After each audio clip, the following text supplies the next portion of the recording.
everyone. Welcome to the STOA, the final session of our Philosopher-in-Residence for September, Natural Intelligence in Practice with Jill Nephew. This concludes this really awesome series. And for those of you who are just tuning in, Jill's a technologist and founder of Inquire, a one-of-a-kind inquiry technology, making it possible for individuals and groups to access powerful inquiry processes around any topic. And this four-part series was Jill just mapping what natural intelligence is and how it applies to different contexts. And she's going to bring us home today with the conclusion of the series. So it's going to be a 90-minute presentation, and we're just going to have Q&A sliced in. So if you have questions anytime, you can either pop it in the chat, or better, just put that little hand icon, and then Jill will call on you. So that being said, I'm going to give Jill access. Welcome back to the STOA. Thank you, Peter. Okay, let me get my screen shared here. There we go. Okay, and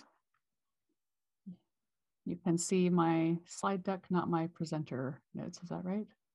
We see the presenter, not the slide deck. Okay, let's try again.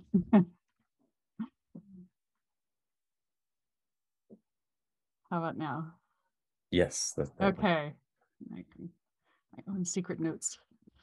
All right. Thank you again for having me. I've really been enjoying this series. It's been delivering what I wanted it to deliver. It's a great concept. It's getting me to practice trying to articulate lots of things and getting lots of great feedback. So again, thank you, Peter, and thank you everyone here today attending live, and anyone who wants to give feedback who's not attending, who's watching later, shoot us a note. We love feedback. So here we go, week 4. Week 4, I'm talking about imagining and mapping into the first 3 weeks into the future, trying to start to imagine into the future.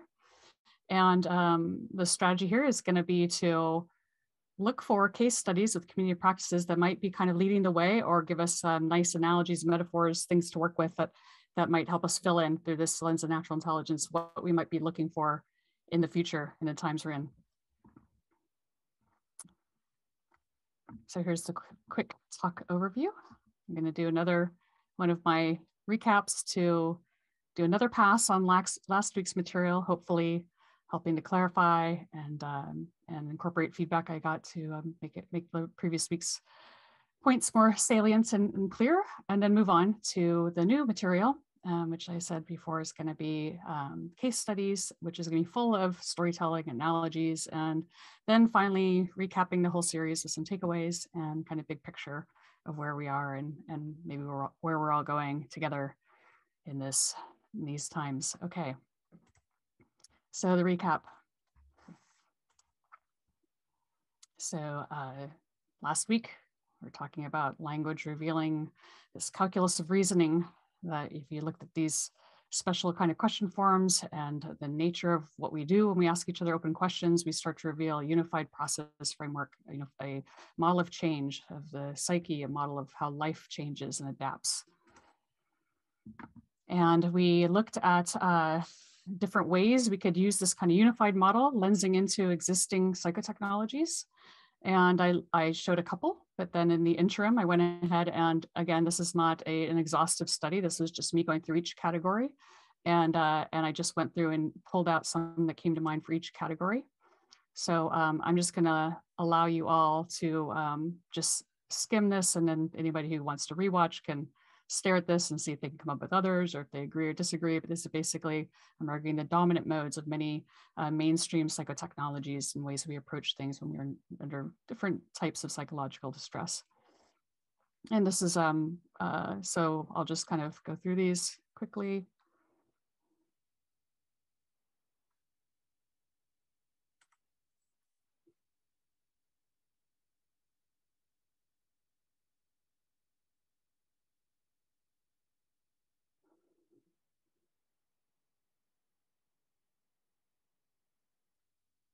So what you just saw was about 50 different kind of super categories of mainstream psychotechnologies, kind of broken down by their dominant mode and kind of showing how it seems as though we've kind of found ways to work with each of these categories and also reflected in the splintering of the dominant modes, creating, onwards of thousands of clinical applications that are kind of subcategories of these. You see is also quite mainstream. And then we talked about that some of these have dominant mechanisms of change. So they aren't just starting from that main category. They're saying the change model is not starting from a category but going anywhere, but some of the change models are just changing one category. So you have classic changing your beliefs, changing your behaviors, maybe changing your state, changing your identity, changing how you experience past events, changing your life, making major life changes. So these are kind of some very simple change models. And then we talked about how we can go through and look at existing processes by examining just the inquiry forms or what they make salient or what they bring in, reify or bring into mind in there, what they actually do. And then we start to see multi-step processes. And I showed this one, which is a popular process used worldwide that implicitly has a change model among 3 different moves. And talked about how when people are doing this, that they may not be aware. These are often if you look under the surface and you start to examine the underpinnings, you see that they're reflective of a folk understanding. It might be reflective. You can find the source of how they selected. And but more to the point, you may realize after you've looked at a number of these that in the 20th century, people were not really aware of the vast number of options they had. Let me throw up one more example. This is the mystery from last week. This is my attempt to map nonviolent communication because I came up in a previous talk what that might look like. And that brings like the concept that if you aren't aware of all the possible ways that you could go exploring, that there's something we talked about, which is harm by omission. That basically the nature of natural intelligence is that this is a model of change, and that we're always looking for what can change. We can't always change everything. We're looking for what budges, what's a plausible envelope in our life, and we often have to push and nudge in lots of different directions, test lots of different options to see what those changes might be. So we went through this, redid this example to say, well, let's say we were starting with the same group process we mentioned and just count how many ways they selected from, starting from, they started from a goal state. And if we just counted, with some back of the envelope is what physicists do, just try to get order of magnitude ideas, because often order of magnitude is enough to kind of get a sense of something.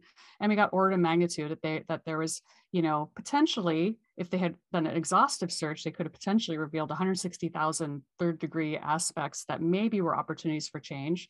Maybe not. We could talk about how that gets selected down, but that's the number we'd be looking at. And onwards of 2 million types of inquiry forms that may reveal the processes that are involved in that change. And then we kind of step back on that even more. And so, well, if you took kind of what I'm just saying, what are the potential mainstream folk psychotechnologies? How many are possible? And we tried the same kind of back of the envelope, assuming that a process would have 5 steps, like I showed 3, and then I showed 6, and now we're just going to assume 5 for back of the envelope. And we get this, we're starting to look at this combinatorial explosion. That is the problem. Like we're trying to point at the combinatorial explosion problem where the back of the envelope says each person could invent 5 trillion, or sorry, each person could invent 1 trillion 5-step processes, each person on the planet, just to get full coverage. It doesn't mean every one of those would be productive. It means that's the kind of search we're dealing with. That's how many that there could potentially be out there, just construing very everyday, ordinary topics that would fit into each of these categories and combining them into processes. And then kind of pointing at the fact that when you take one of these out of context where they don't belong and you reify them in a way and you make them the way to look for change, you can trap attention. There won't be they will not be an applicable change model. It won't work in someone's life. And out of context can be confabulatory, and it can even set up parasitic processing. So it can be harmful.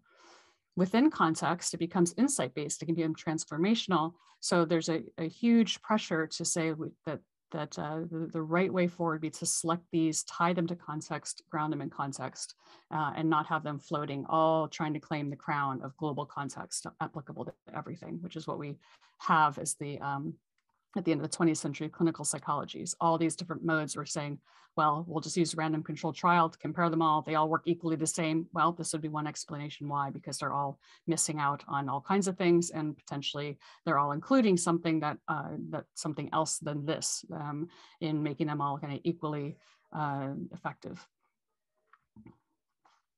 And then as we're going to get to today, we were looking at toy models of the kind of models people came up with for models of change. And what we're going to explore in a minute is a few minutes will be a real world example where I counted how many changes it took me to get to the center of the Tootsie Roll, and I came up with 21. And so we'll get into that. And but what this points out is the fact that, as we'll see later, I needed all the categories. I couldn't have done it with a subset. My own natural intelligence moves around through all these different categories, and that points at the need to address this harm by omission, the need to make the full set of moves available to minds that are trying to become untrapped. We also went briefly over what would be involved with trying to vet systems, model frameworks, and implicitly psychotechnologies, particularly psychotechnologies, focusing on those. And I gave a 5-step process at the time, basically saying that you want to, you know, you can rewatch it, but the rough cut is to first step, attempt to ground their model into the tacit knowledge, that either their direct experience, what did they actually do, the history of the thing, or the science they rely on, because science should be ultimately groundable into what was done in a lab, what a scientist actually did, their reasoning, well documented, criticized, reviewed. So you want to first try to ground it, and then you might be able to reveal just on your own natural intelligence, it's the wrong context, it doesn't apply, or there's a problem. You might be, a problem may already reveal itself. There's something that needs to be changed, or is not appropriate for your context. That's the classic criticism of the weird model, where there's a systematic bias in all the psychological experiments to deal with a certain subculture that isn't applicable to, you know, maybe even the majority of subcultures in America or the world for that matter. And the next step 3 is we're saying that you can do this process where you can skip everything they say about it, look what they actually do, and start to extract out what are the question forms, what are the processes, and then start to model, explicate those things into using our model, or something, you know, some comprehensive model into categories, look for category errors. And then look at the processes, look for process problems. So, and the process problems might be the form of confabulatory inquiry, where you're using closed forms or being, well, I'm going to get into that in a minute. And then I pointed to kind of this invisible step, which we were going to have to get to later, which is social problems, which I will get to in a minute here. And so how the psychotechnologies are presented can also create problems.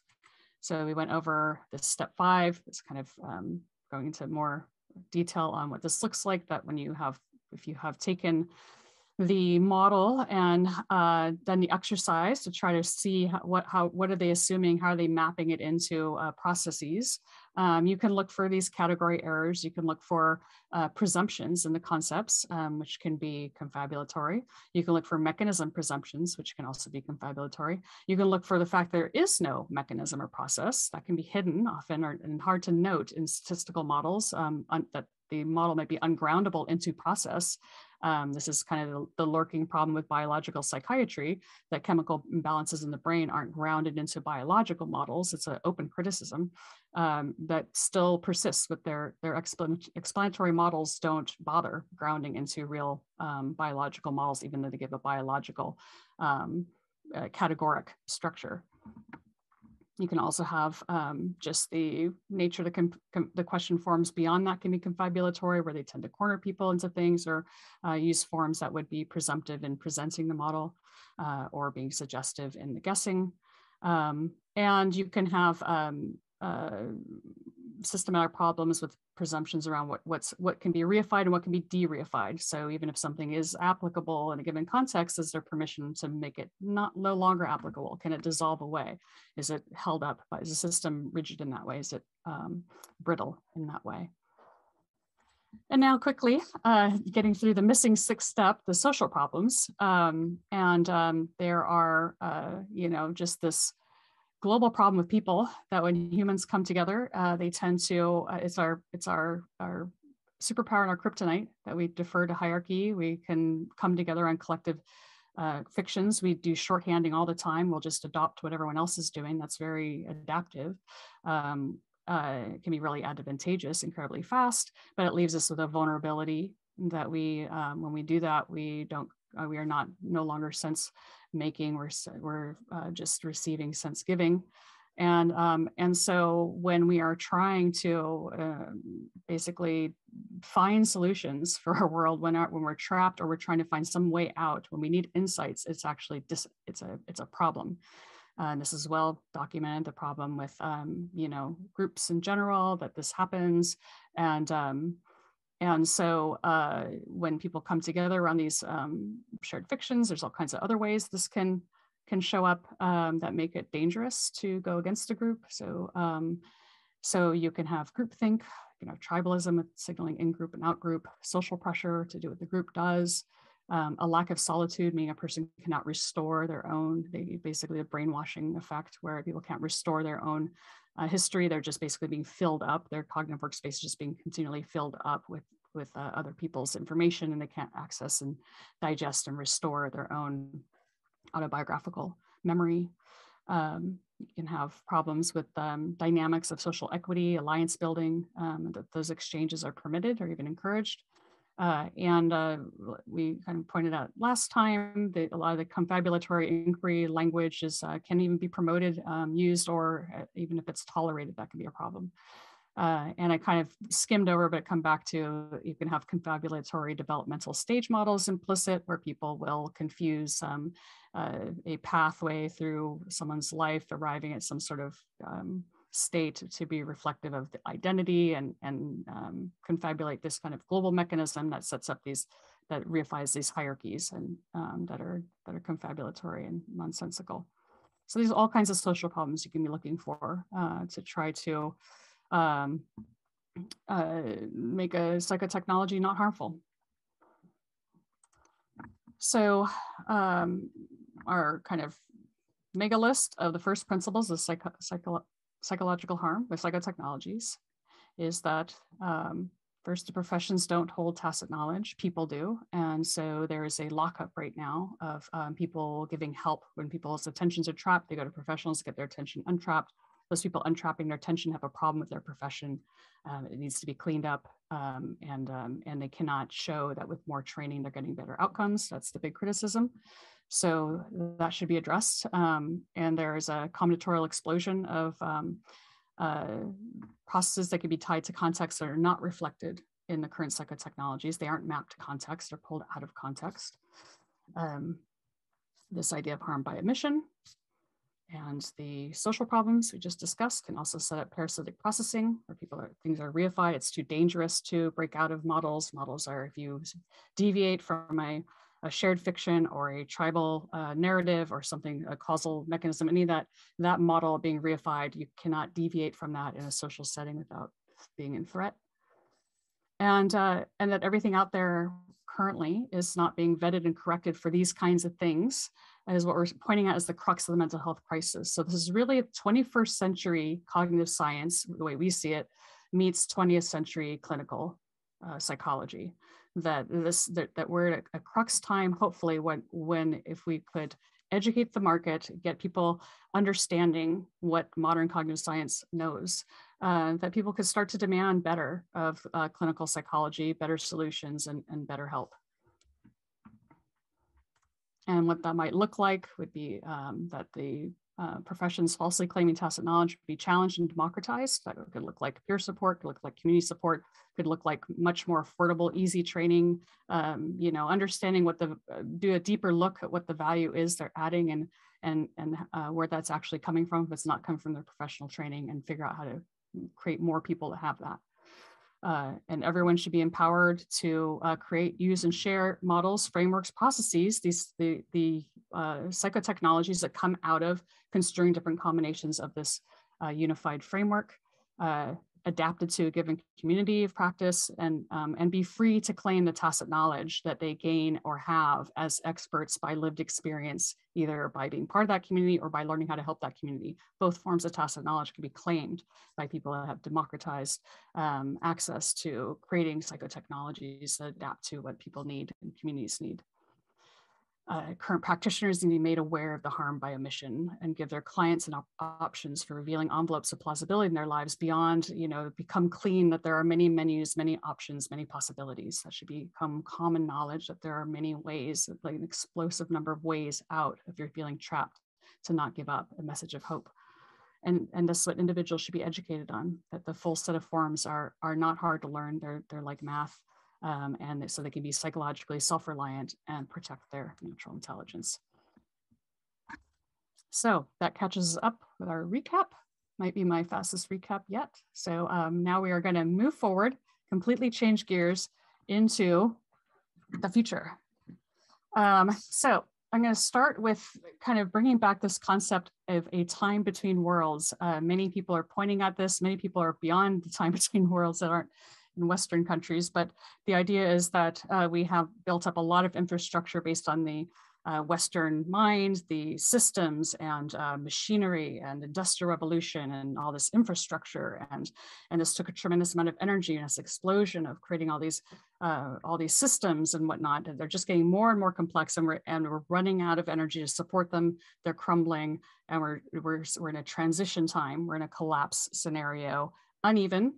Some people may not believe that they're going to experience in their lifetime or even their children's lifetime, but there are places where this is happening. And for those experiencing this collapse, there's a transition of having to play by a different set of rules. So we're arguing in the previous series that the set of rules that were sufficient for dealing with structured machine-like industrial rules-based dead systems was the left hemisphere dominant, the lower level cognitive, everything we talked about, that was the way to train a workforce, that was the way to adapt to and interface with these systems. It wasn't very pleasant for many of us, but that was what we did, is we kind of mechanized ourselves to interface with mechanized systems and mechanized our thinking and so on.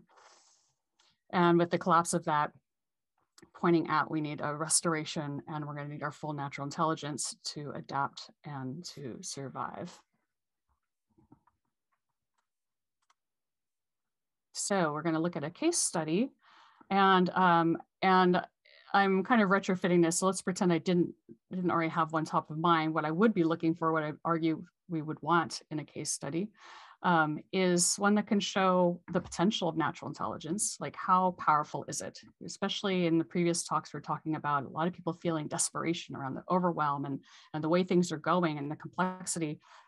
Should we defer to artificial intelligence? Are we crazy? Are we just weak thinkers? Are we too slow? Or what is our potential with natural intelligence? Can we show that? Can we show what a modern human looks like with that restored? Can we get at the clock speed of it? And what emerges on its own? What restores itself in a case study? Can we put an existing Western person into an environment where they would need to rely on their full natural intelligence, and can we see what emerges? What do we need to engineer, or what do we just grow back? And hopefully this will lend insights to how we may want to get ahead of the curve, adapt our current systems to adapt to these changes that we think are coming in terms of psychological self-reliance and self-care, how we might change information technologies, education, and government. So hopefully governance, sorry, how we might see just, and again, the whole point of this series to try to feed people enough examples and visualizations to inform their intuition, to help them try to see solutions, not necessarily analytically define what those are, but to start to imagine into them. So it's going to be an imaginative exercise. So, so getting more to the specifics, we're going to take Western minds, we're going to put them into a fluid environment, invisible, deadly, real stakes, constantly changing, novel to them. Innovate or die, which would not be ethical under normal circumstances. We couldn't do this experiment, but luckily there's a group of people that do this voluntarily that we're going to be examining, and allow them to work together as we would expect we would in a time between worlds. But the idea that they have to face threats alone as well, because that's also the nature of, as we'll see, the psychological self-reliance. And we want to squeeze them, time squeeze the natural intelligence to get the clock speed. We also want a first-person participant to report on the lived experience, and that will be me. So we're going to pick cross-country paragliding as our case study. And I'm arguing that there are many similar environments you could have selected from, but I'm going to argue that cross-country paragliding is kind of an exceptionally good one. So similar environments, I'll just kind of let you skim these for a minute. I might have missed some. These are just ones that came to mind that had a similar sense of having to rely on your imagining into the unknown under pressure, and interfacing with systems where the rules aren't going to save you. You've got to innovate or die, or where you are repurposing in a dynamic relationship with your environment, where you're creative and you're understanding how to reinvent with real constraints. You're doing constraint-based creativity.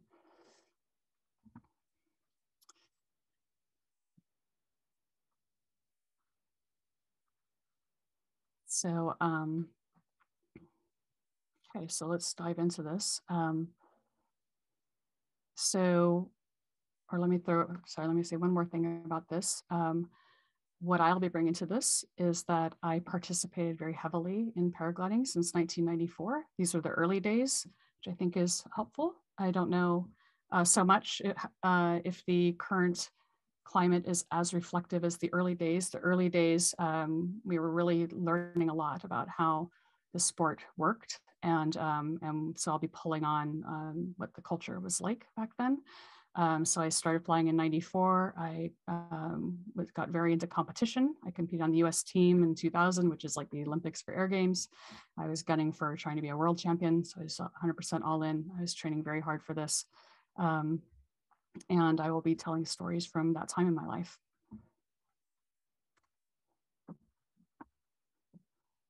Okay, let's see if this works. Oh, interesting.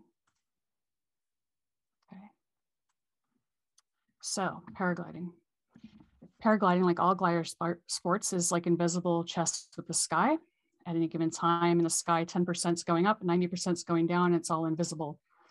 Your job is to predict those invisible dynamics. You're running a non-stop simulation using all of your senses, real time. It's very imaginal. A typical cross-country flight's about 6 hours aloft, unless you bomb out. That whole time you are basically just running simulations to stay up and trying to continue to predict that 10% going up. If you don't predict right, you'll be back on the ground and your flight will be over. You have no engine, you just have your wits. Once you become an experienced pilot and get good at this, the air always makes sense. This dynamic fluid system, if you encounter the smallest bump that you can't make sense of in terms of the larger dynamics, you land. That is a warning sign. That is how much we are able to develop our simulation abilities of this invisible fluid, which is already pretty remarkable. The idea of the competition is we race around a course, maybe about 50 miles, maybe a little bit more depending on the conditions, approximately, give or take. And there'll be multiple places we have to get to, and we will basically be competing with our models and using each other to sense make the best models and best navigators win the task and win the races.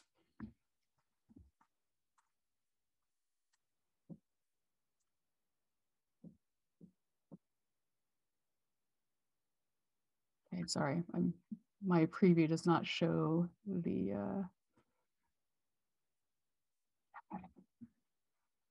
So paragliders, I'll just play this for you for a moment. They are the aircraft that can fly in the most extreme conditions, the conditions that would destroy other aircraft. Paragliders can recover from. They're designed to be fluid aircraft.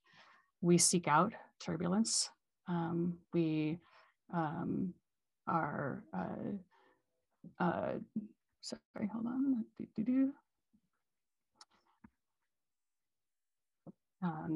We can survive more turbulent conditions than even commercial aircraft. We do have a high death rate, the same as just about all extreme sports. They all seem to hover around 1 in 1,000 annually, which I kind of consider the price of love that we're all willing to pay for our sports. So we're always, all the sports tend to push the envelope. In competition, the death rate goes up maybe another order of magnitude. So we put ourselves in a situation where we expect and anticipate that we'll have to innovate or die. My last competition, 1 in 5 pilots crashed and 1 in 6 were in the hospital by the end. This is wasn't mainstream back then. We're a subculture, and we were basically learning how to come together and learning how to fly these things and do these sports together. To navigate a paraglider, again, we have no motor. You just have your only things at your disposal is your attention, where you situate yourself, and all the strings you can pull on, and all the ways you can manipulate your fluid fabric wing to adapt to the conditions. And the other reason I wanted to point out paragliding as a nice analogy is that you do have a sense of going into battle. You do have a sense of fighting for your life, but you're not fighting a person. You're fighting an invisible system. You're fighting something that you feel very small against and very powerless against, and yet you learn how to survive. And I think that sensibility is also relevant to the times we're in.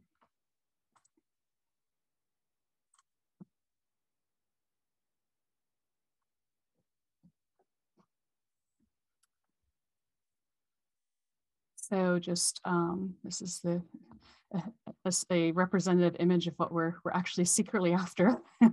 So to withstand all this is that the experiences in paragliding are larger than life. We have a saying, life is a good analogy for flying. It seems like everything feels bigger somehow. It's your mortality is salient, everything feels epic. There's more dynamics on a time scale. It makes sense. Somehow there's a full spectrum of feelings, and learning's not optional. And so we have all kinds of emergence of lots of life lessons. I'm not clearly going to have time to get into, but could spend weeks, probably just going through many parallels between paragliding and what we bring to life and opportunities for learning in this environment. But the one thing that is very salient and important is the way that this particular fluid environment relies on a coordinated hemispheres, that you are not allowed to be trapped in either hemisphere. There are times when you simultaneously have to switch between left hemisphere dominant, dealing with things like your instruments and pre-flighting and traffic and airspace rules, maps, like you have to follow the rules matter, the rules are life and death. And the context, situational awareness is life or death, the simulation is life or death. So you have to fluidly move between both, and you're relying on this time squeeze. You're pushing the envelope, and you're relying on finding envelopes of plausibility. So just saying in aviation, I think in paragliding, I think general aviation, that it takes 5 things to go wrong, but not 4 to kill you. So there's like 5 mistakes to compound. So somehow we innovate our way. We somehow figure we can innovate our way out of the first 4, but the 5th is where we start to falter. So if we have time at the end, I can circle back to some storytelling around that, but there's endless innovation happening, and that the nature of the innovation is on the second time scale. Things go from good to bad within seconds, and then you have seconds to innovate or you hit the ground. And the community trains in builds up new concept creation, speaks to dominant modes of trapped attention.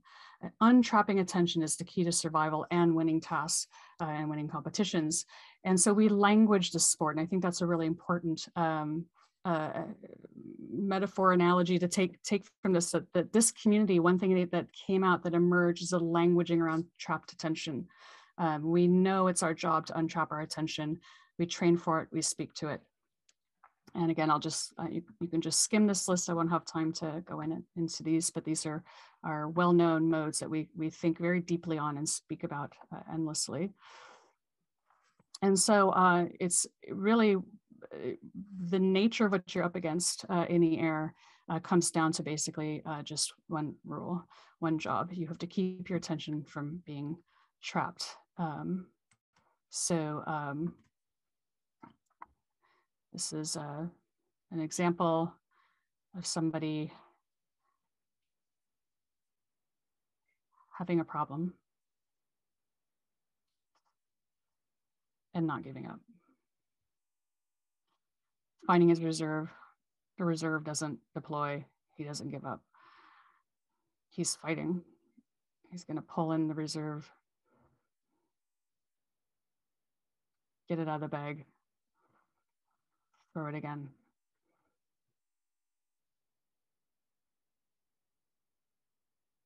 And live.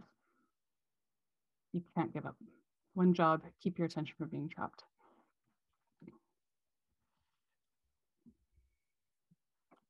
It's very hard to train for this.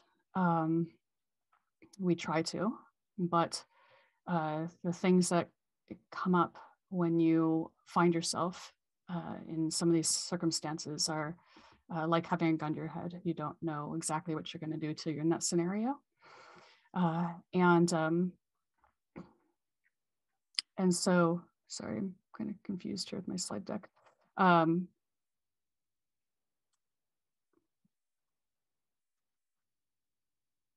Oh, I see. Okay. I see what's happening. Sorry about that. That's for the video play. Got it. So basically, that there are many deaths we know about where people fail to get the reserve out in time. They know what they're supposed to do when their glider stops flying, is to throw their reserve, and you can watch them and they don't even reach for it. So their attention gets trapped and they aren't able to deploy. So something happens. So,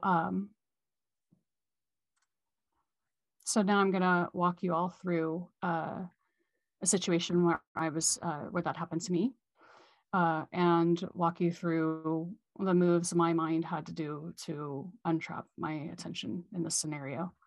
The setup is that I did those 5 things that went wrong, and now I was in a situation where my glider was basically caught in what's called a spiral dive. And what that is the glider, you act like the end of a soap on a rope. You hit like a rock on the end of a string, and the glider will start flying towards the ground, and then it'll keep accelerating, and you'll get spun faster and faster until sometimes you black out. I'm estimating I was under about 4 Gs, and I was doing, and you're now flying towards the ground very, very fast, fastest descent maneuver known to aircraft to be able to do these spiral dives, because we can fly straight at the ground at hundreds of miles an hour, or at 100 miles an hour, picking up speed as we go. And so I got caught in one of those, and I had never experienced that experience of having my whole body under so much pressure that I could not lift my head or my hands. So at 4 Gs, my 20-pound arm weighs 80 pounds plus. My head weighs 60 pounds. I'm smashed into the seat, and all I can see is the world whirring past me, and I'm seeing where my body's going to lie when I impact, because I can see my descent rate and I can do the calculation, and I'm about 3 spins away from death. So here's what happened. See how this works. Okay, cool. It's showing me how this is going to work. So there I was. We call these there I was stories. Locked and flying towards the ground with 4 Gs, event category. moved to a state of panic, feeling as though I was being smited. Mark, you have a question? I can't see. I'm still seeing the slide with the keep attention from being trapped. Do you have a different area on a different slide? Oh, interesting. Let me see what happened here. There we go. Now I see it. Oh, I see. So I got a little lag. Okay, I'm 2 in here. Let's see how this works.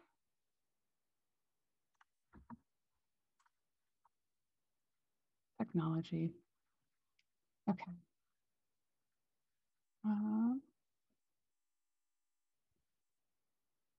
Sorry about this. Give me 1 second.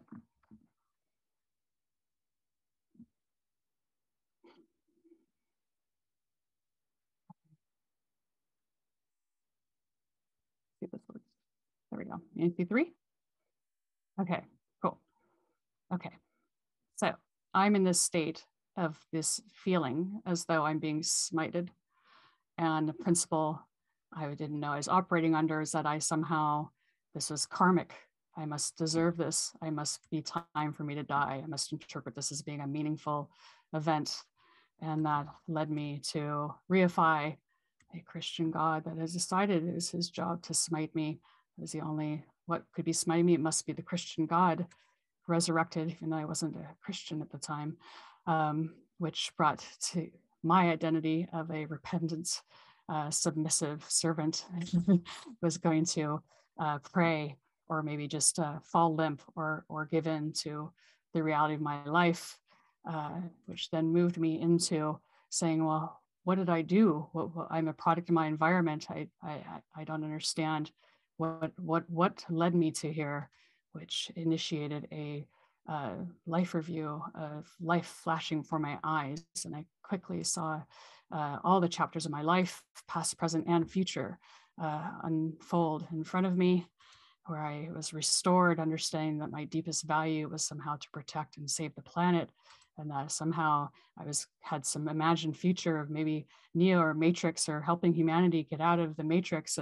And this brought me to this shared value and shared goal, reified a new God that rose up that was saying that this was actually made more sense. This was really how my life was supposed to go, which then led me to a new identity, which was not repentant, which was a warrior, which had to fight for that future, which then made me understand my goal to be a world champion paraglider was petty. And that the God of that was not the Almighty God, but was a genie in the bottle, which was then a candidate for being destroyed by myself, in which case I blasphemed God in my mind by reifying the principle that I would not die for a fucking sport, which then turned into a behavior I had to yell that out loud, even with seconds before I could do the next move, like a haka. I will not die for a fucking sport is what I yelled to that genie God, which then had me quickly recall the events that I'd rehearsed and practiced of what are my options here? How am I going to get myself out of this? And I played back the simulations I'd done in a simulator where I had been spun around in circles, imagined myself in a horrible situation, knowing I had only a second to save my life, where I reified a part of self that I would call upon if I were ever in that situation, my inner drill sergeant, who would yell, now. And when I heard that voice, I knew exactly what to do without looking. And I would do it with a massive amount of adrenaline, which got me to deploy my reserve parachute, which slowed my glider as it was impacting to have me land like Tinkerbell and live to fly another day. And that was my 20, you see all of these? Yes, that was my 21-step process of what happened in my head that saved my life.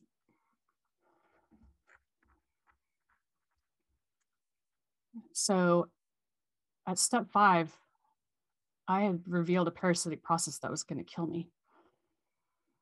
At step 7, life flashing for my eyes, I called upon my entire autobiographical memory, past, present, future, and hypothetical counterfactual reasoning to have an insight process that reified for me a cascade of insights, which was virtually instantaneous, all the way up to the yell, which was not instantaneous, which basically had me reify a new God, a new identity, new principles, behaviors, all the way downstream, all I estimate under 1 second.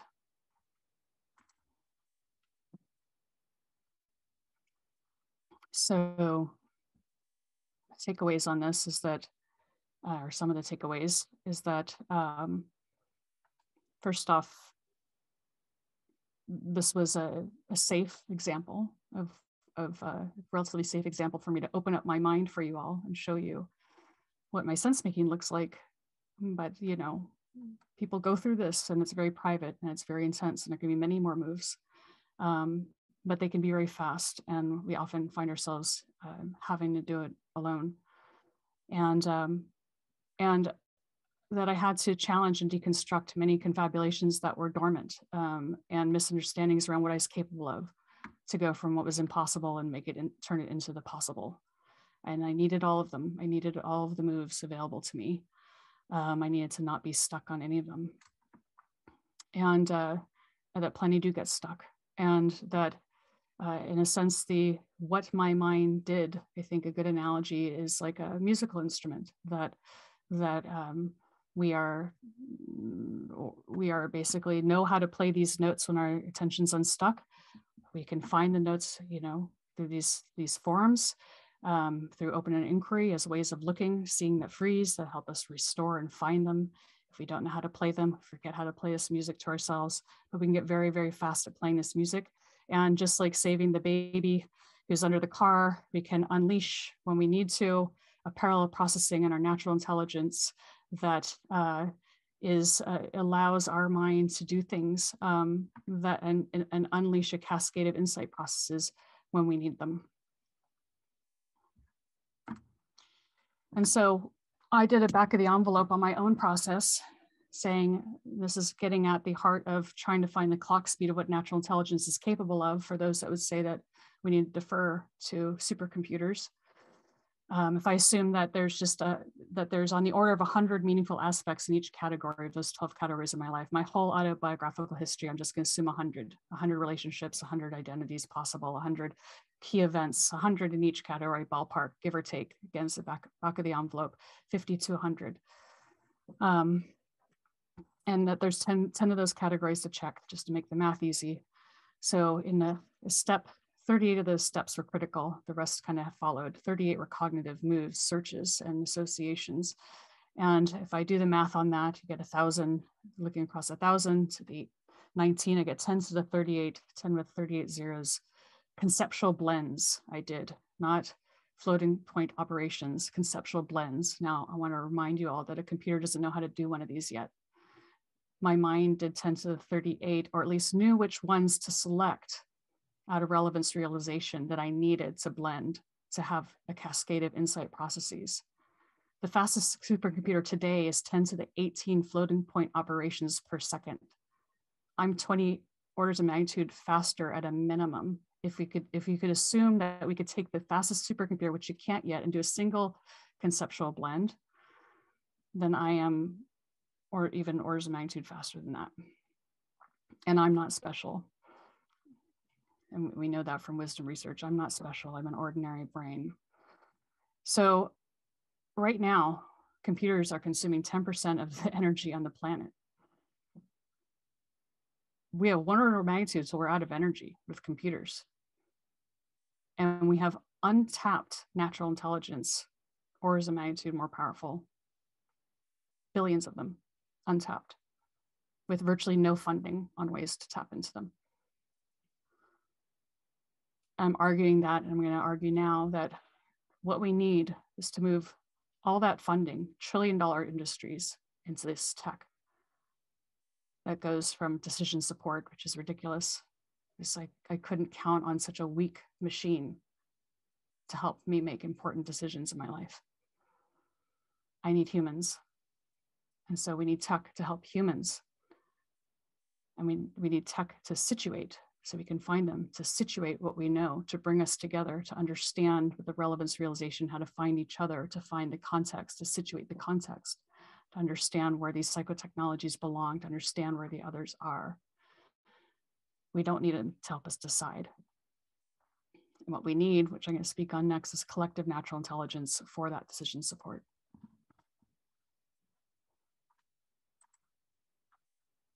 And this is what we do in the Paragliding community.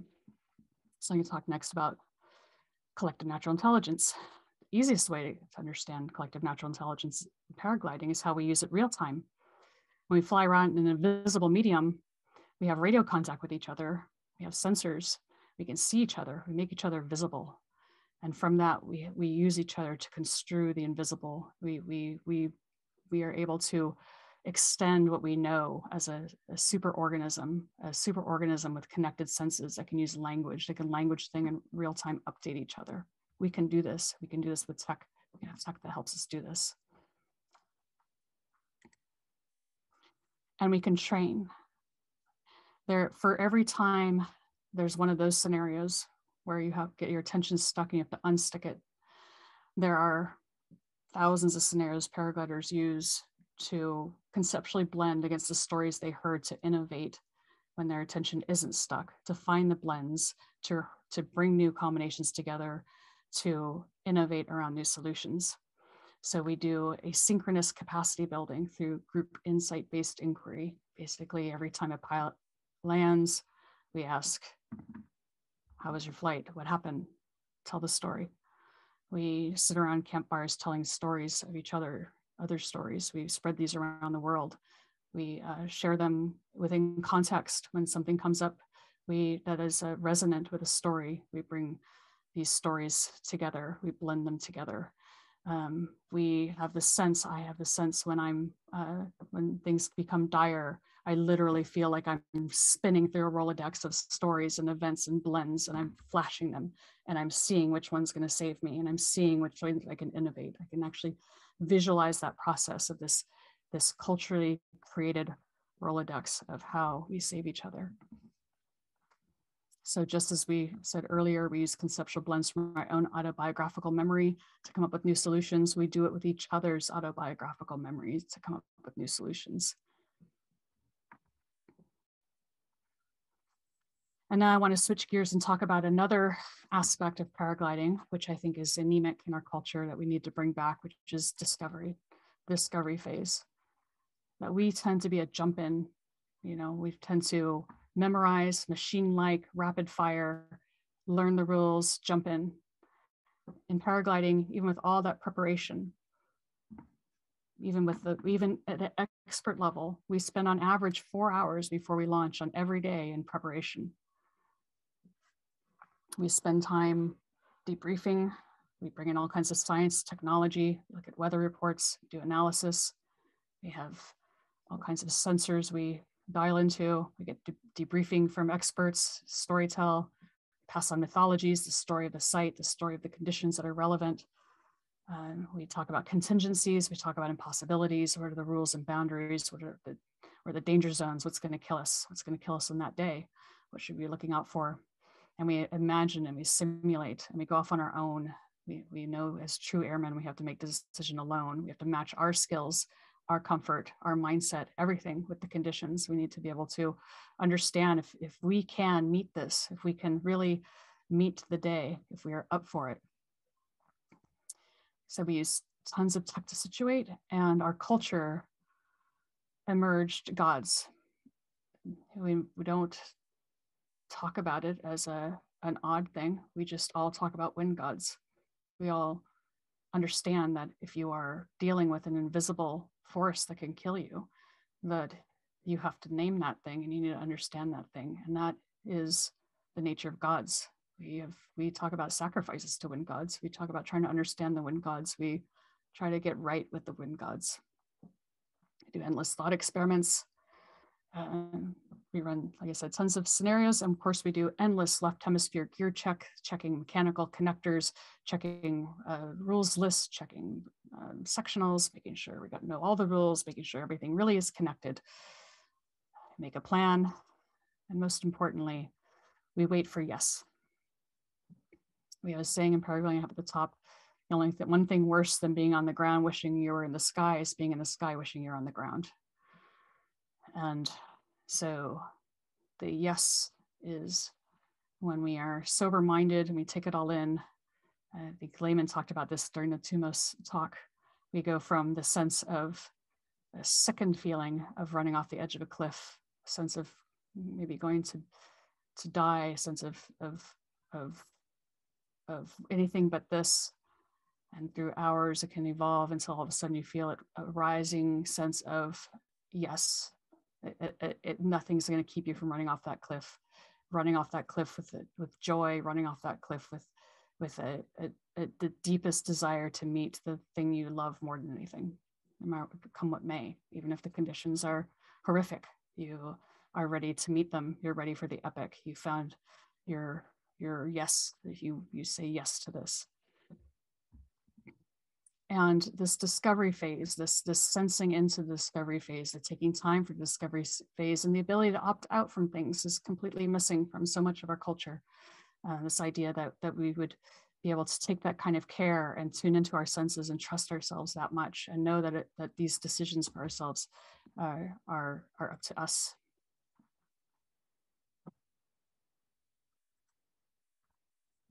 I want to talk a little bit about education and paragliding that I talked about earlier, that we have a left hemisphere dominant education system right now to prepare us for working with these kind of systems, and what the relevant, what has emerged in paragliding for education. And we have a 7 to 14 day roughly training that beginners do. This is the time when there's hard filtering, making sure that they will follow rules. They'll do what they're told. It's hierarchical. There's high accountability.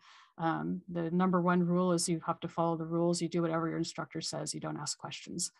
The instructor's there to create a safe container for you to build up enough tacit knowledge, at which case, after days, you are released to the community, and the community raises you. So now you are the community, and helps you find the conditions you're ready for, helps mentor you. Your instructor's always there for you, but now you're transitioned over to learning from life with a community of support. Now you have to slowly learn when it's time to deconstruct those rules, slowly learn from your tacit knowledge how to move into more and more challenging situations. And basically the slow handoff as you develop from a thinker to a sensor, not a sensor, but a sensor, one that maneuvers by sensing and doesn't lose touch with their senses and doesn't get trapped in their thinking. So the community has trustworthy mentors. Everybody mentors everyone else. You have tremendous trust of the people that are mentoring you, and trust for the people you're mentoring. And we do, ongoing, as I said earlier, collective conceptual blending. The community learns from each other. The community is always learning together. And this takes about 5 to 7 years to grow an expert pilot, where we would consider somebody probably is in a position to be learning completely from conditions where you might go off without anybody around to any site anywhere in the world and judge for yourself, have the judgment to go off for yourself. And this is an example of the evolution of pilots. This is basically an example of when you're in the wrong conditions for your development on the left. So it's a midair between beginners and the wrong environment. They're following the rules. All the rules they're following are correct in this video. So it's a right-hand turn day. Both pilots are turning right. They're both trying to be aware as best they can of their environment. And they flew into each other.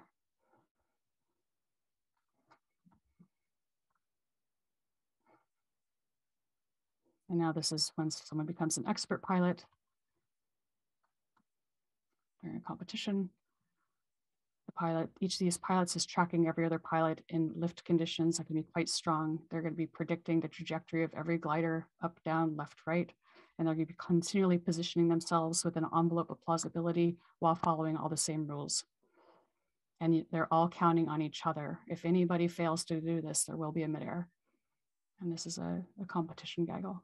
So this is a turning into sensors. You're using predominantly your peripheral vision to do this. You can't look directly at anything. Your direct focused attention is not powerful enough to do these kind of simulations.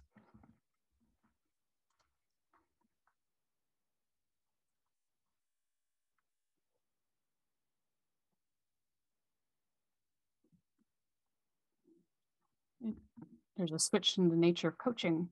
There may be plenty of coaching that's already this way, but it's pretty blaringly obvious in paragliding that when you are training a new student and trying to prepare them for life as a teacher, you cannot correct them by rules, because in a complex environment, the rules will just grow and grow and grow and you'll overwhelm them. So you have to be very clear that it's not about what they did wrong. You can't analyze for mistakes and apply rules to their mistakes. Instead, you need to have them show you what was going on in their mind. They paint you a picture, they storytell, you look through their eyes and you fill in, again, through storytelling, what was missing. You see what part, if there was an incident, what did you not prepare them for? And it's always your fault when there's a problem, just like animal training. As an instructor, you put them in a situation. If there's an incident, it was your failing. You're the one that needs to improve. You're trained to understand how you either didn't read the conditions right, or you didn't read the student right. That you put the two together and didn't get what you expected.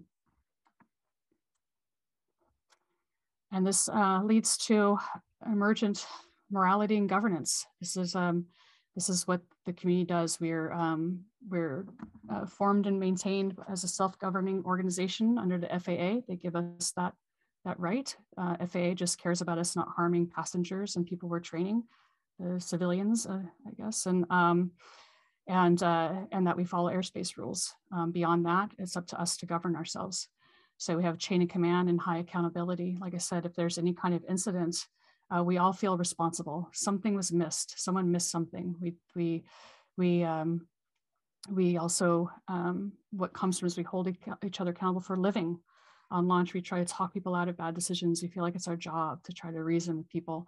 We also hold them accountable for how they're perceived in the community, for their behavior in the community. We understand our place. We understand it's a privilege to fly. We understand how we're perceived by others and that they're uncomfortable with deadly sports being done in their backyard. And we have to work on that public perception. We need to work on building that community. It emerges that we take care of our communities. We volunteer, we donate, we befriend them, we invite them, we stay open to them. We are an open community.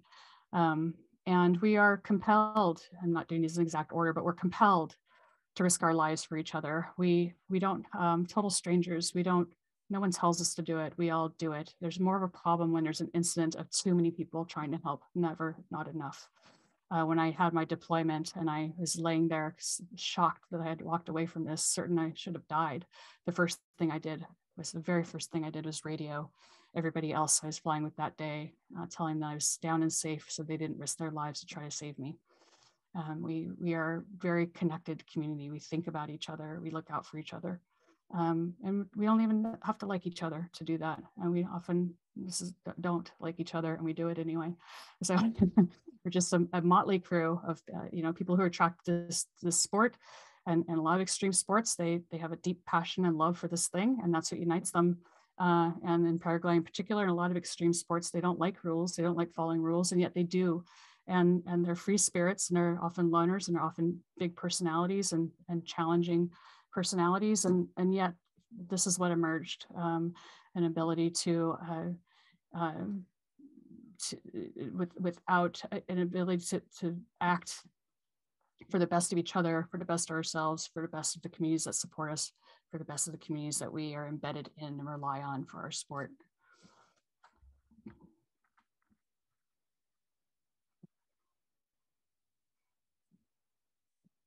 Okay, so kind of stepping back on the paragliding here, say, how is life different from paragliding? I'd say that to me, there's so many overlaps that the only difference I see is that, well, that the time scales are stretched out, obviously, and that everything, as epic as things get out there in extreme sports, the internal world of what people face with existential givens is even more epic.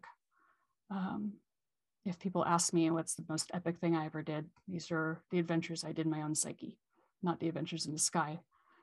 And this epicness of facing your own existential givens is yours to claim. And I want to, it's yours to step into, to be empowered, to win against, to live through.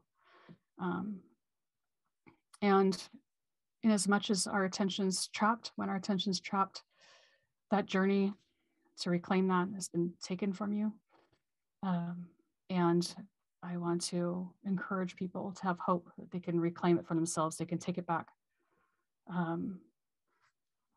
Like paragliding, you have to fly your own skies. There's help, but there are also those times when you are there alone with your own psyche, and people can talk you through the radio, but they can't be there with you in the same way. It will be up to you. You will be relying on your own psychological resilience.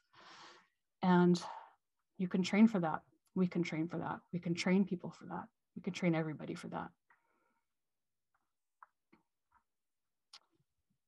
So, and I think that what paragliding speaks to for me is this promise of restoring life as your teacher, and how much gets restored with it, and how epic that whole journey is, and how it can even make the hard times worth it. And then how to sign up for an epic if you don't have one. If existential givens haven't caught up with you, that's pretty easy. You can just try to face the meta-crisis, attempt to free yourself from the systems that are owning you. Do what it takes to try to help others free themselves, and think about how you might help others navigate the time between worlds. There's plenty of challenges out there. They're all epic.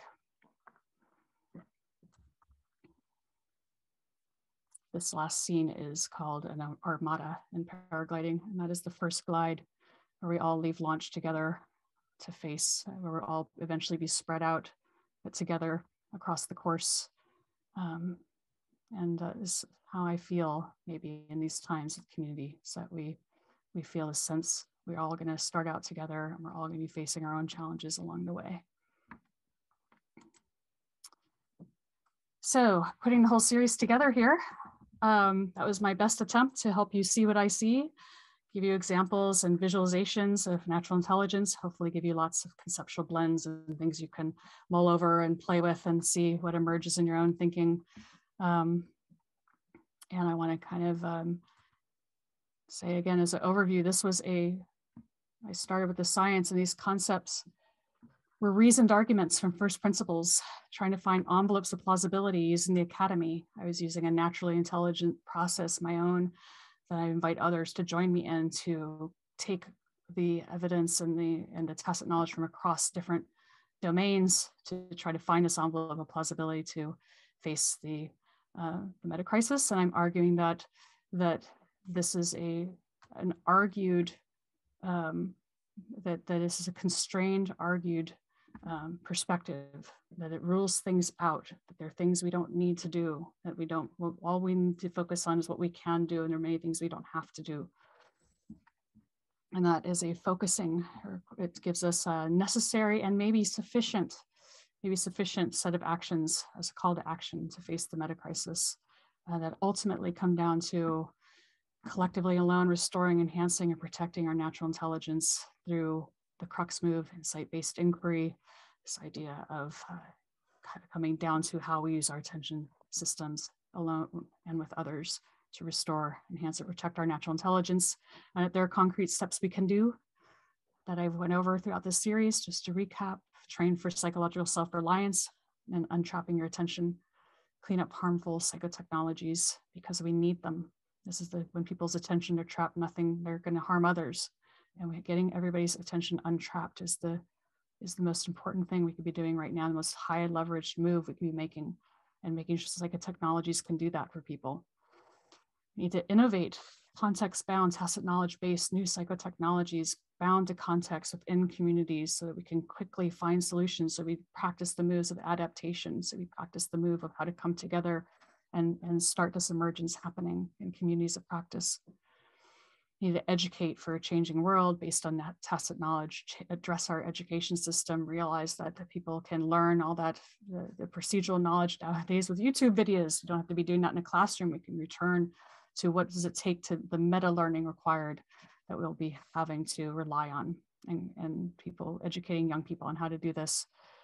Participate in group insight-based inquiry, participate in the type of blending required so that we fill each other's imaginations with reality, so we ground into the world, so we start to be able to see the invisible we're in by revealing our own direct experiences to each other, so we can start to wake up collectively to this kind of matrix, see it for what it is.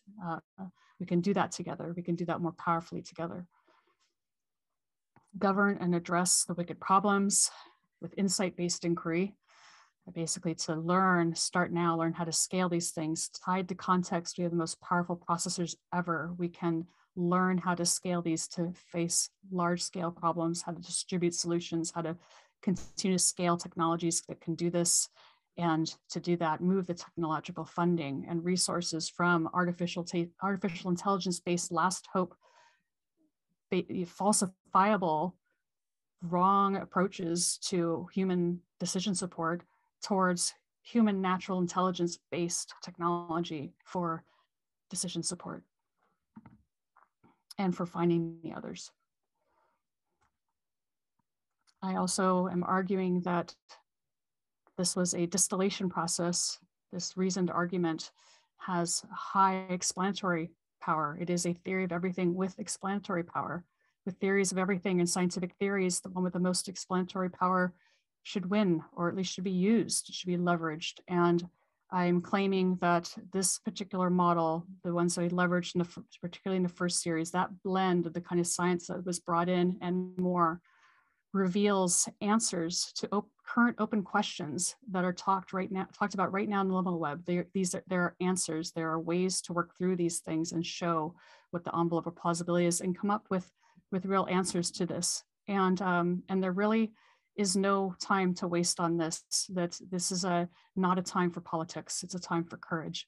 It's time for anybody claiming to want to work on this problem to have some honest talks with themselves if they're willing to live and die by the science, if they're willing to enter into a true battle for humanity. Are they going to, really strengthen their thinking, and we're happy to mentor organizations that need to reincorporate into business entities that can adapt legally to the best science, that can defend themselves and continue to adapt to solutions that make sense. That we should be demanding this from builders, and we should be living it, eating our own dog food, and raising the bar on applying natural intelligence processes to science, to learning the science, to learn the science about our own psyches and what it takes to win this race we're in against insanity that is destroying our planet. Last slide. We are going to have more offers for Stoans to get 10% discounts on Inquire offerings as a thank you for you all. Peter will send out info. And if you go to this link, if you're interested, we have a new offering that would be fun to have you all attend, which are free drop-in insight-based inquiry events that will get you familiar with the forum, and you can see some of this in practice. That was the original fourth part of the four-part series I promised that we didn't get to, but you can experience it through going to this link, and there's signups and there'll be continued sessions, so it'll be open for drop-in that you can all participate in. And that's it. Peter. All right, awesome. Everyone's give Jill a round of applause for an epic presentation and an epic series. Thank you so much for that, Jill. That was really great material, and it's think these are great artifacts for people to come. I'm going to watch these multiple times. So really appreciate you coming to the Stoa and taking the effort to do all this. And we have time for maybe 10 more minutes for some questions. If you have any questions, just pop in the chat or maybe raise your hand. I have a few. Yeah, so maybe the first question I ask is like paragliding. I love the paragliding example. And then you mentioned other things that are like would help with cultivating natural intelligence. And how transferable is that? Like to help restore, enhance, and protect natural intelligence? Like, why can't we just rely on something like paragliding? Why do we have to have that crux of insight based inquiry? So, right. So basically the idea is that when our attention's stuck, we can, that is when we need the crux, right? That's the big move, the tooling we're trying to provide for people is like when you find yourself with a trapped attention, it was by miracle almost to find your way out, right? I mean, many people don't deploy. Many people don't find their way out of trapped. It's actually the ability to do that is selected for in extreme sports. It's a quality of survivors in extreme sports that they don't give up. So somehow maybe their belief structures some way or their temperament that they will fight harder. They're the rat that swims for hours. so there's something there. In my own experience, it doesn't map. It doesn't map. It maps if I make it map. I have to do conceptual blends from paragliding with something I'm facing and do actual intentional blends. So if anyone's used Inquire tools, we have things where you can bring different chapters to mind and you can do different orchestrate and kind of design your own thought experiments. And I have to intentionally do those to do the mapping. It's not, I've had the sense of them coming up in context, but I don't think there was a direct connection between learning on a global untrapping. What traps your attention is that, it's like a dream. It's like you don't wake up from a dream and you never dream again. It's a continual process of things have that capacity to trap you and you need to release yourself. So the way we think about the Inquire tool set is basically just throwing tool after tool after tool after tool at people. Try this, try this, try this, try this, try this, everything that they can throw at it to get untrapped. And then you'll feel different layers of untrappedness. You'll feel when you're getting released from that. Does that answer the question? Mm-hmm. And the other question I had is kind of like measuring the effectiveness of insight-based inquiry and how it helps restore, enhance, and protects natural intelligence. So I've had some beautiful inquiry sessions myself, and it felt like that opening emerged. You can just feel that kind of catharsis. But I'm like, okay, did this help them become wiser and like other contexts and stuff like that? So so I'm curious what you said. How do you measure this, like this insight-based inquiry? Yeah. So I think that if you're using the insight-based inquiry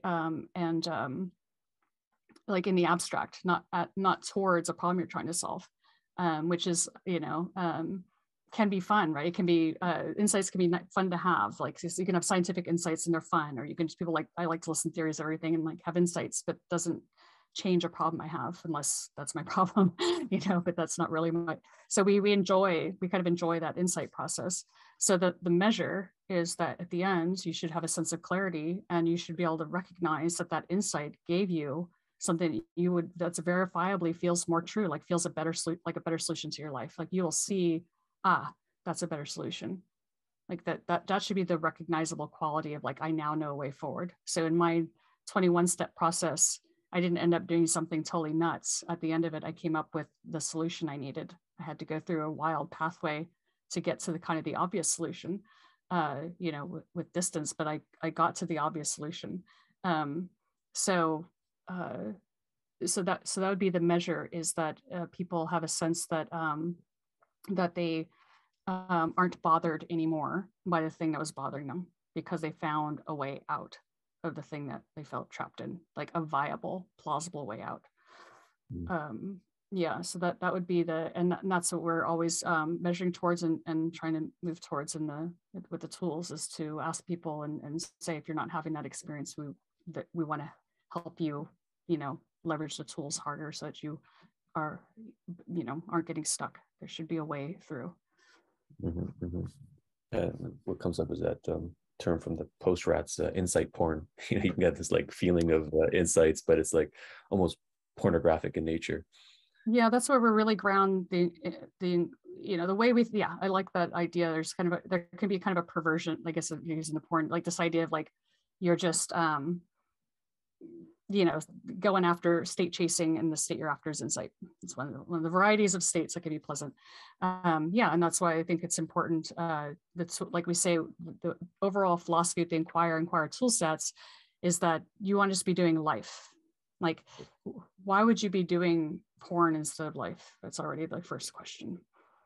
Like, what if you're doing something that you're calling porn and saying you're doing something that is not an adaptive, healthy, by that label, we're saying that it's a maladaptive, maneuver, right? Why would you be doing that? So you're already likely, part of you's given up at getting at something deeper bothering you. You're distracting yourself. You're already kind of off, not dealing with the thing underneath the distraction. So we basically, coach and teach the tools, and that you're working with what's actually bothering you. And that's the context where you need insights. Yeah, that's why I like kind of that distinction of theoretical philosophy versus practical philosophy. Because when I'm inquiring and they're in like the theoretical and they're hunting for an insight, I'm like, okay, what situation is this actually affecting in your life right now? Like, why is this bothering you? And that's why it's so intimately tied to the two-most. I think, I don't know if you caught that, but it's like the flow and the envelope of plausibility. Like, we love that. We love that feeling of that. Yes, when we have had enough insights, we've done enough blends, we see that 4 hours on launch is just until you see it. And once you see it, you see the way to fly the day, even a crazy day, even 2,000-foot dust devils, you see a way for you to survive that day. And it's within your grasp. Like, that desire to go play in big dynamics is, super addictive. I mean, that's life, right? Like, the dynamics in the sky, the larger lifeness there's a hunger for it. So we're lively creatures. We like liveliness, and we want to be in lively, dynamic environments. And my last question is that kind of, I really like that paragliding example in the community aspect, because it's like, that's probably what makes it fun for a lot of people. You're with people who like doing the same thing you're doing, and your life, you're relying on them. It's like a life or death thing.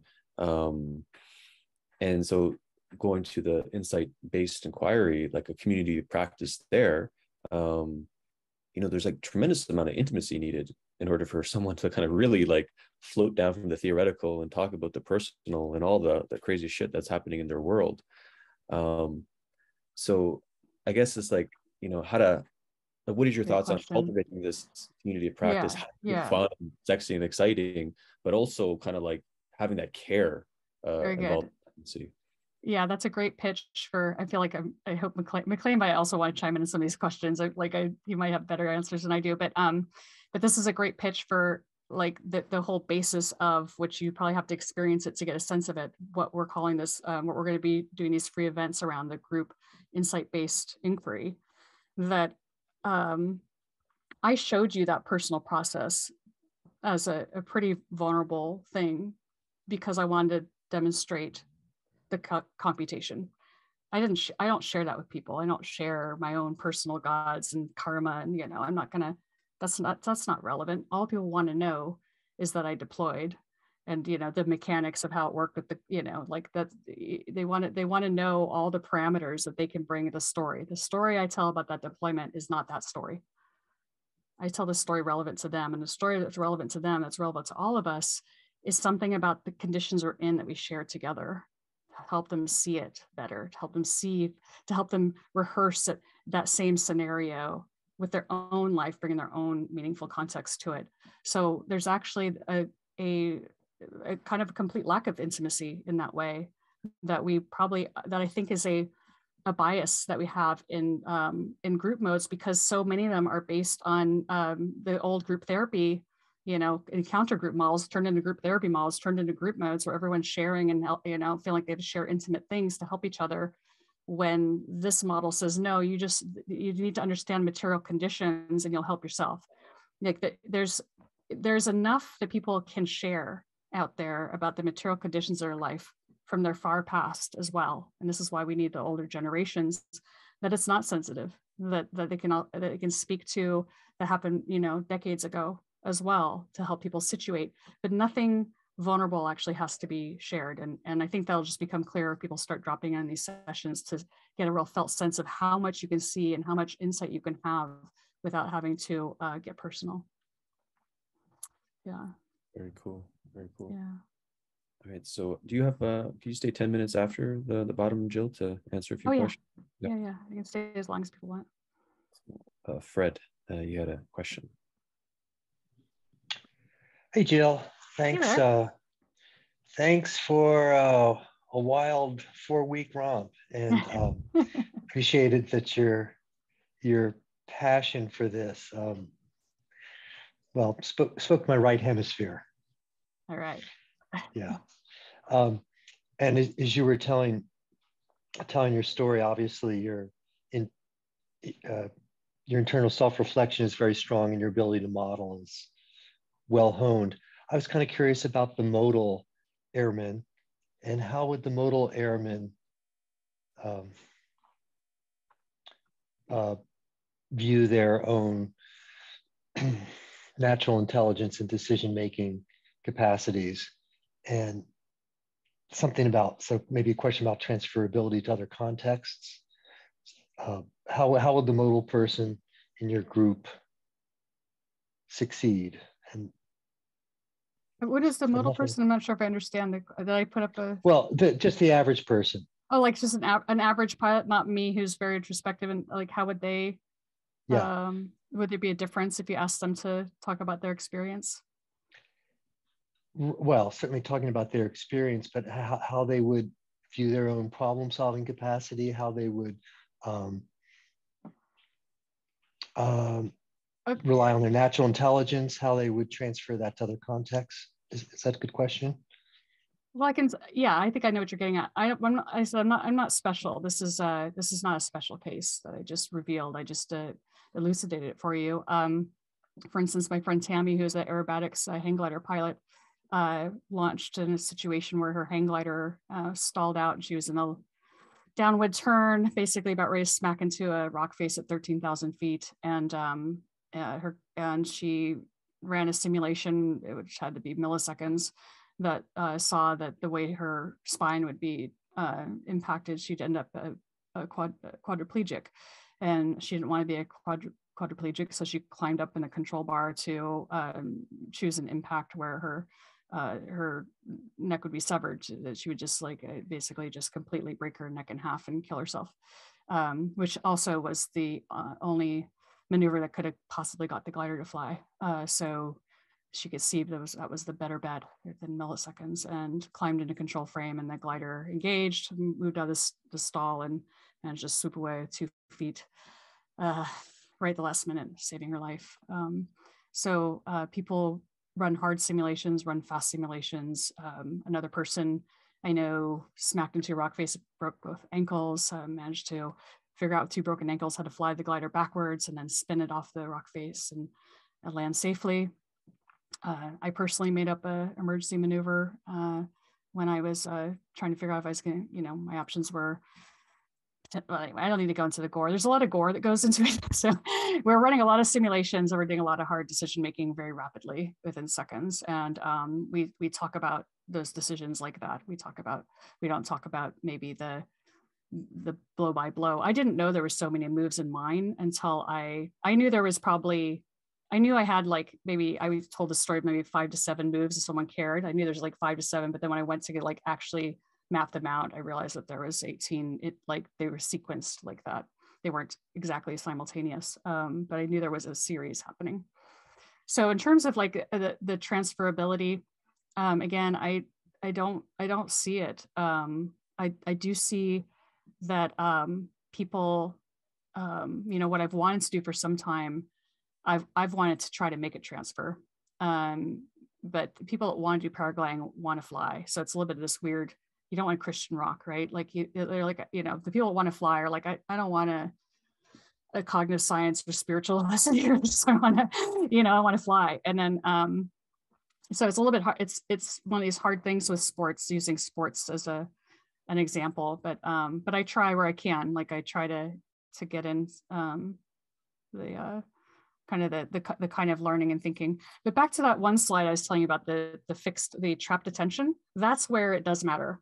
That is where we actually train for it in context, and that's where community. That's where you don't have to have it map, because it'll emerge. Like we understand the modes where attention gets trapped, and we train for those specifically. We like imagine into them, and we rehearse them, and we look out for them. And so we have a lot that we you know, that is what we, you know, do. And then, you know, having that, you know, identifying it within context somewhere else is what we can do in other communities as well. Like we don't have, you know, we don't have to map. We can reemerge all over the place. These are not necessarily slow, you know, these are not slow processes. Insight processes are fast, and emergence is fast. I don't know if that helps, but so like the mapping is the scenarios, but they only map within context. Like that's the important thing. Insights don't just blend anything. That's why I think the question forms and processes are so important, because they select for things that can be blended, and we also select for relevant things that can be blended. I had a lot of events in my life to pull from, you know, to try to figure out I should be deploying like I practiced, but that was the obvious one, the obvious candidate, because it was the one that was the right context. So, you know, yeah, so the mapping is what we do automatically through relevance realization. What we're missing is the scenarios. We're missing reality, and that's what we need each other for. We need to, reality is what we are sharing together, and that would become obvious, I think, also if people attend these sessions, that is something we'll recognize together, what reality is. Maybe that's too abstract, but sorry. Yeah, no, that's interesting. So some aspect you described as being context dependent on developing a data bank of situations and of shared understanding of scenarios and all the preparation stuff, so that in the moment you have more options, and you certainly have the motivation to get untrapped, and then you've got more options for what to choose because of that shared natural and intelligence. It's the mechanism of like the farm worker movement. It's the mechanism of social change. Like people need to name the thing. That's what I'm talking about. They name the trap. They name the thing that's trapping their attention. Like collectively they see it and they name it. They have new concept creation. There's an emergence of a thing. And now that's named as a community, that becomes a handle. So like, you know, until there was a concept that women should have, you know, equal rights for this or that, like people didn't realize that how they were being treated, you know, like there has to be, I don't know if that makes sense, but people will see it. They'll have an insight and they'll see, oh, women are maybe as intelligent as men, and everyone has that insight. And all of a sudden a new thing becomes reified as a trapped mode, where someone would allow themselves to take on a role of lesser than or something like that, or less pay, or, you know, all the different modes where you can fall into exploitative trapped attention modes that are not good for your, you know, well-being. So that's what I'm saying, is like you don't need to worry about the mapping. You don't have to worry about a data bank, because it becomes the new map. It becomes the new reality. It becomes language. It becomes the new context. Like it becomes the new shared context. If that makes sense. I'm not sure if that, yeah, maybe. Danny, you had a question. Yeah, this being trapped, I that has a really good feel for being able, you know, this transferability. I don't think most people consider themselves to be trapped in their thinking or in particular instances. But when you draw attention to it, and as you said, naming it, I mean, I think it's a really alive place to be able to enter this whole system of yours. And it's not, yeah. That because it's a vantage point. Can I get that I'm trapped? That would be the first step. Right. And I didn't know that in my deployment. I didn't know that was lurking like that. Right. In that context, it became salient that I had to solve that or die. Yeah. Well, yes, that brought it to the forefront, right? Yeah. So, and then even looking at that example, it's going to be different, I think, each time. But once recognizing trap, what gets me out of the trap? What opens up the trap? What, That's just the whole asking thing that question, right? And that's what, because for you was principle and relationship. It's like I had it, and goal or whatever. I have a goal. So basically the idea is that the open-ended inquiry forms could lens into any of those. Right. And that's the idea, is that you would have an inventory and you would find the ones that work. In my mind, theory was spinning very rapidly and found the ones that in the escape room that would move. So it was doing the search, and I was just showing the search. But it was at that point, it was untrapped. At that point, and this is it, when you realize you're going to die, the whole life flashed before your eyes. Like I was certain I was going to die. When you're certain you're going to die, all bets are off. Everything is open to be a change category. So, you're everything becomes fluid. You're allowed to reconstrue everything because nothing, what traps us, right, is the main thing that traps us is that these things are reified by fear, because we are under constant threat with collections of humans that are with trapped attention to tribal, and like the social threat. I think we underestimate how much immense social threat we're under to deconstruct that stuff. Like that's a big reason, is that it's an impossibility to deconstruct a lot of the traps we're in right now to us, because the amount of energy would be like, it wouldn't be worth it. Like our lives, deconstructing all that wouldn't be worth the energy. But when you're about ready to die, you'll spend all your energy you'll take anything that moves. And that's where I think people come out of near-death experiences often with change lives, because they saw something they can't unsee. Yeah. That's good. Yeah. So the only other word I'm going to use is, again, from the trapped, and it works with your, format of questions, is the people talk about, or I've heard it described, that a lot of what's going on in here that I might be trapped in is a constellation of several threads, right? It's more than one. I'm not just being trapped by one thing.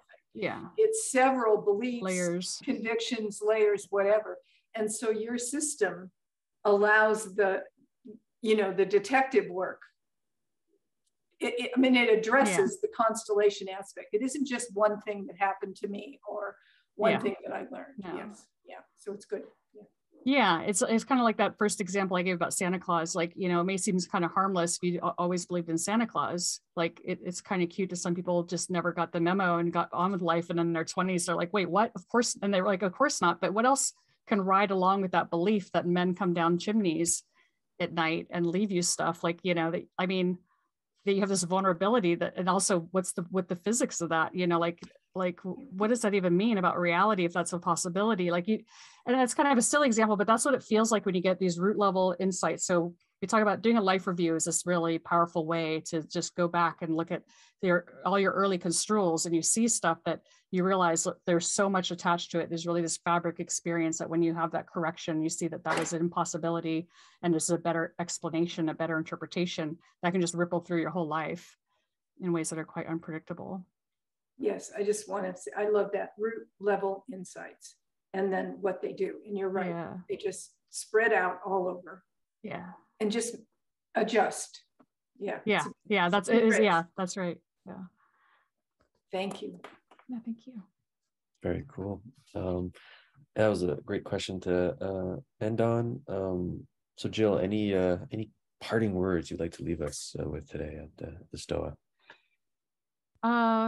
Well, just I think I said them all. Just I do hope that I guess I have a lot of hope that we could get to the bottom of the science. Like the science is not intractable. It's what I said initially. When I said the science is in, it's like climate change. You know, we'll never be able to predict the future climate. It's a crazy hairball planet. And we barely know what's all entailed, but we do know what we should, you know, we do know what impact we're having on it and where we can make a difference to it. And I think the same is true with the ways, you know, the analogy there, that we could get to the bottom with 21st century cognitive science. There's a way to approach this, to tackle this, to get to the bottom of, you know, as I hope I demonstrated, that there aren't infinitely many things to do, that there's actually very simple things to do. And I hope that people feel a sense of hope about that and invigoration.